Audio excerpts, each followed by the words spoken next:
I'm dying to know what the mood is there in... Oh, are you in Kirkby? Are you in Kirkby in Ashfield, Will? No. Oh, Sutton, no, you're in Sutton? I'm in Sutton in Ashfield today, Gloria. You are.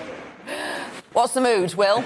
Yes, well, of course, if you cast your mind back 3 years, it might not seem like a very long time, but a lot has happened in those 3 years, and that big chunky 80-seat majority that was so essential for the Conservatives to win in 2019. A lot of that chunky majority came from places like this, Ashfield, with towns like Sutton in Ashfield, like Kirkby in Ashfield, where people would traditionally vote Labour because there's traditionally a mining community and industrial community in any of these red wall seats. And in 2019, it really was the double-barreled B that people were voting for. They were voting for Brexit, but they were also voting for Mr. Boris Johnson. So you can understand why today, when we were speaking to people here in Sutton and Ashfield, they were maybe a little bit less than satisfied to see that it wasn't Boris Johnson who was the Prime Minister again, but instead Rishi Sunak.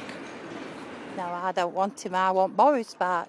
I think he should have stayed and we should have let him finish what he started.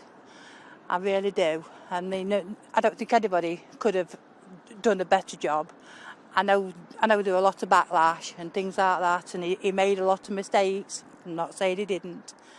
But the recession and everything, I don't think anybody could have got us through the pandemic the way he did.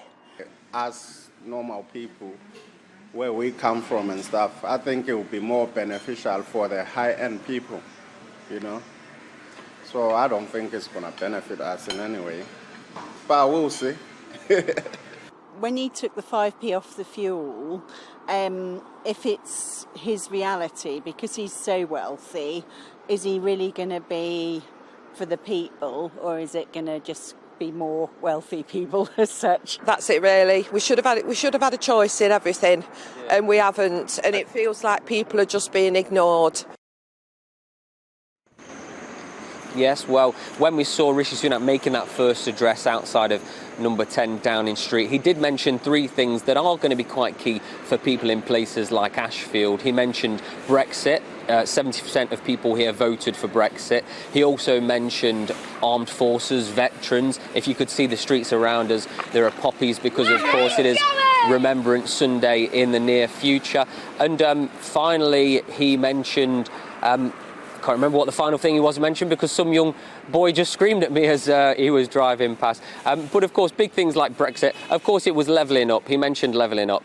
And we know that because of the tough decisions that he's going to have to make towards taxes and the decisions that he's going to have to make in the near future, levelling up maybe pushed back a little bit further than how high it was on Boris Johnson's agenda. Of course, the next election won't be until probably January 2025. And if it was Rishi Sunak who was still the Prime Minister of the party, the leader of the Conservative Party at that particular time, there are two things that he doesn't have that Boris Johnson had.